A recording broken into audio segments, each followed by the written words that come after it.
Have you ever heard about the 10 lost tribes of Israel, one of the greatest mysteries in the entire Bible? Long ago, the nation of Israel stood united under the reigns of King David and King Solomon. But after Solomon's death, the kingdom split in two. The south was ruled by Judah and Benjamin, while the north was made up of the remaining 10 tribes.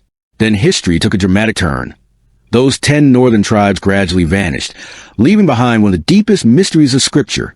The Bible explains that because of disobedience and sin, God allowed them to be scattered across the earth.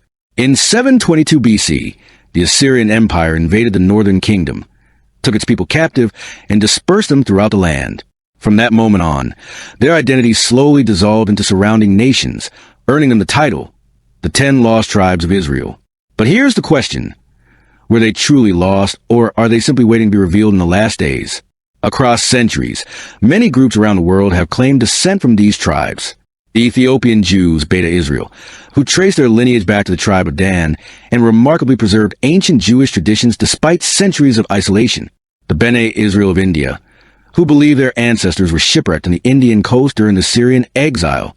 The Pashtun of Afghanistan and Pakistan, who call themselves Bani Israel and still practice customs strikingly similar to ancient Israelite law. The Igbo people of Nigeria, who maintain their descendants of the tribes of Gad and Zebulun. The Lemba of Zimbabwe and South Africa, whose rituals reflect Judaism, and whose DNA shows links to the priestly line of Levi. What makes this even more fascinating is that the Bible prophesied their return. In Ezekiel 37, God promises to breathe life into the dry bones and unite his people as one nation under the Messiah. In Isaiah 11, he speaks of gathering his scattered people from the four corners of the earth, not only Judah, but also those long-lost tribes. And in Revelation 7, we once again see all 12 tribes represented, with 144,000 sealed during the Great Tribulation. This tells us that the story of the 10 tribes is not finished. They are part of God's ultimate plan for the end times. The reappearance of groups today claiming descent from Israel may be early signs of those ancient prophecies being fulfilled before our very eyes. The message is clear.